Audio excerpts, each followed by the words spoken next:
வாங்கங்க இன்றைக்கி சால மீனை வச்சு ரொம்ப ருசியான வெங்காயம் தக்காளி எதுவுமே வதக்காமல் குழம்பு வைக்கிறது எப்படின்னும் மசாலா எதுவுமே உதிராமல் சூப்பராக ஃபிஷ் ஃப்ரை எப்படி பண்ணலாங்கிறது தான் பார்க்க போகிறோம். ரொம்ப வேகமாக சட்டுன்னு நம்ம வச்சு முடிச்சிடலாம். வாங்க எப்படி பண்ணலான்னு பார்க்கலாம். நான் சால மீன் 1/2 கிலோ வாங்கினேன். அதை நைட்டே க்ளீன் பண்ணி ஃப்ரிட்ஜில் எடுத்து வச்சாச்சு. இன்னைக்கு காலையில் குழம்பு வைக்க போகிறோம். க்ளீன் பண்ணதை வீடியோ எடுக்கலை. ஏற்கனவே க்ளீன் பண்ணுறது எப்படிங்கிறது வேறு ஒரு வீடியோவில் போட்டிருப்பேன், வேணா நீங்கள் பார்த்துக்கோங்க. புளி ஊற வச்சதுக்கப்புறம் காய்ச்சலுக்கு கொஞ்சம் கூட தேங்காய் எடுத்து துண்டுகளாக கட் பண்ணி மிக்ஸி ஜாரில் சேர்த்துக்கலாம். தேங்காவை அப்படியே ஊற்றாமல் நம்ம தேங்காய் பால் எடுத்து ஊற்றணும் அப்படின்னா குழம்பு நல்லாயிருக்கும், திகட்டாமல் நமக்கு இருக்கும். ஒரு கையளவுக்கு உரிச்ச சின்ன வெங்காயம் எடுத்து மிக்ஸி ஜாரில் சேர்த்து நைய நரங்க அரைச்சிட்டு வந்துக்கோங்க. நம்ம எந்த வடைச்சட்டியில் குழம்பு வைக்க போகிறோமோ அந்த சட்டிக்கு நைய நரங்க அரைச்சி வச்சுருக்கிற வெங்காயத்தை சேர்த்துக்கலாம். அதுக்கப்புறம் நம்ம எடுத்து வச்சுருக்கிற தேங்காய் பால் சேர்த்துக்கலாம். இப்போ நம்ம நல்லா ஊற வச்சுருக்கோம்ல புளி, அதை நல்லா கையிட்டே கரைச்சி விட்டுக்கோங்க. மீன் குழம்புக்கு புளி எப்போவுமே கொஞ்சம் தூக்கலாக வச்சோம் அப்படின்னா ரொம்ப நல்லாயிருக்கும்.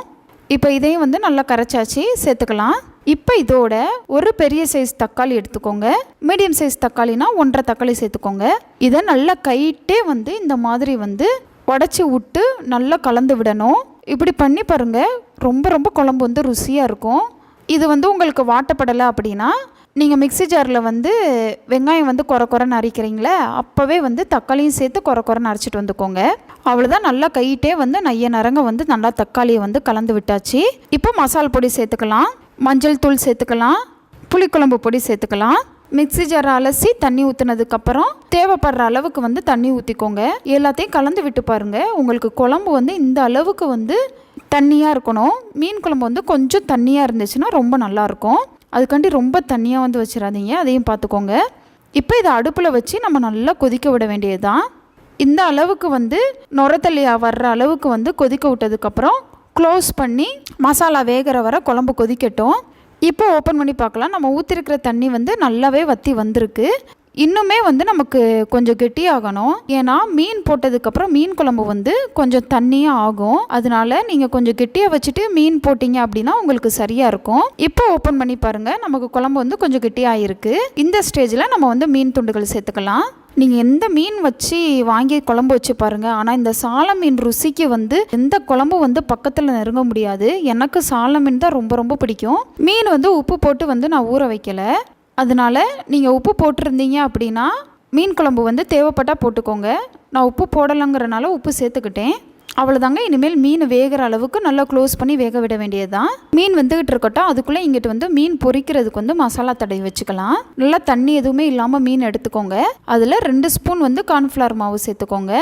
உரப்புக்கு தனி மிளகாய் தூள் சேர்த்துக்கோங்க. கொஞ்சமாக சீரகத்தூள் சேர்த்துக்கோங்க. அப்புறம் உப்பு, நீங்கள் ஏற்கனவே உப்பு போட்டிருந்தீங்க அப்படின்னா பார்த்து போட்டுக்கோங்க. அப்புறம் 1 ஸ்பூன் இஞ்சி பூண்டு பேஸ்ட். இது எல்லாத்தையும் எண்ணெய் ஊற்றி நல்லா கலந்துக்கோங்க. நம்ம எண்ணெய் ஊற்றி கலர்றனால நமக்கு மீனில் நல்லா மசாலா சிக்குன்னு பிடிச்சி நம்ம எண்ணெயில் போடும்போது நமக்கு தனியாக கலண்டே வராது. நல்லா கலந்ததுக்கப்புறம் மீனில் நல்லா தடவிக்கோங்க. எல்லா இடத்துலையும் மீனுக்கு உள்ளக்க மேலே எல்லா இடத்துலையும் மசாலா படுற மாதிரி கலந்து வச்சிட வேண்டியதுதான். நீங்கள் வெளியவே குழம்பு ரெடி ஆகிற வரை வச்சாலும் உங்களுக்கு செட் ஆகிக்கிடும். இல்லை மசாலா தடவி வச்சுட்டு ஒரு 5 நிமிஷம் கூட நீங்கள் ஃப்ரிட்ஜில் வச்சு பாருங்கள். நல்லா மசாலா உங்களுக்கு பிடிச்சிக்கிடும் மீனில். நான் ஃப்ரிட்ஜில் தான் வச்சுக்கிட்டேன்.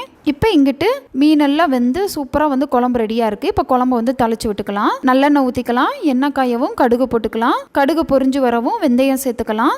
வெந்தயமும் நமக்கு நல்லா பொரிஞ்சு வரவும் வட்ட வட்டமாக கட் பண்ணி வச்சுருக்கிற சின்ன வெங்காயம் சேர்த்துக்கலாம். வெங்காயம் நல்லா கோல்டன் ப்ரௌனாக வர வதக்கிட்டு கருவேப்பிலை சேர்த்துக்கலாம். அவ்வளோதான். இப்போ இந்த தாளிப்பை அங்கே சூப்பராக நமக்கு ரெடியாக இருக்கிற குழம்புல சேர்த்துற வேண்டியதுதான். சேர்த்த உடனே பாருங்கள், அப்படி ஒரு மணமாக இருக்கும் சால மீன் குழம்பு. அவ்வளோதாங்க. இப்போ சூப்பராக குழம்பு ரெடியாக இருக்குது. இப்போ மீனை பொரிக்கிறதுக்கு போயிடலாம். ஃப்ரிட்ஜில் இருந்து வெளியே எடுத்தாச்சு. பாருங்கள், நல்லா நமக்கு மசாலா செட் ஆகிருக்கு. இப்போ இங்கிட்டு தோசைக்கல் காய வச்சுக்கிறேன். வடச்சட்டியில் பொரிக்கிறத விட தோசைக்கல்லில் பொரிச்சிங்க அப்படின்னா இன்னுமே ஃபிஷ் ஃப்ரை ரொம்ப ரொம்ப டேஸ்ட்டாக இருக்கும். எண்ணெய் ஊற்றிட்டு எண்ணெய் காயவும் அப்படியே மீனை ஒன்று ஒன்றா எடுத்து போட்டுக்கிட வேண்டியதுதான். நீங்கள் எடுத்து போடும்போதே மசாலா அங்கங்கே இல்லாமல் இருந்துச்சு அப்படின்னா மீனில் நல்லா தடவிட்டு ஒன்று போல் ஒன்று ஒன்றா எடுத்து போட்டுக்கோங்க. இப்போ ஒரு பக்கம் நமக்கு வேகவும் நல்லா இன்னொரு பக்கமும் திருப்பி விட்டு ஒரு 10 நிமிஷம் கிட்டக்க ஸ்டவ்வை நல்லா லோ ஃப்ளேம்லேயே வச்சு மீன் துண்டுகளை வந்து வேக விடுங்க. பாருங்கள், நமக்கு மசாலா எதுவுமே வந்து உதிரவே இல்லை. அவ்வளோதாங்க, சூப்பரான ஃபிஷ் ஃப்ரையும் வந்து ரெடி ஆயிருச்சு. நல்லா சுட சுட சோறு வச்சு சால மீன் குழம்பும் பொரியலும் வச்சு சாப்பிட்டோம்னா சூப்பராக இருக்கும். நீங்களும் இதே மாதிரி குழம்பு வச்சு ட்ரை பண்ணி பாருங்கள். ஃபேஸ்புக்கில், இன்ஸ்டாகிராம்லேயும் ரவினா சமையலை ஃபாலோ பண்ணுங்கள். சேனலை சப்ஸ்கிரைப் பண்ணுங்க. ஓகே, பாய்.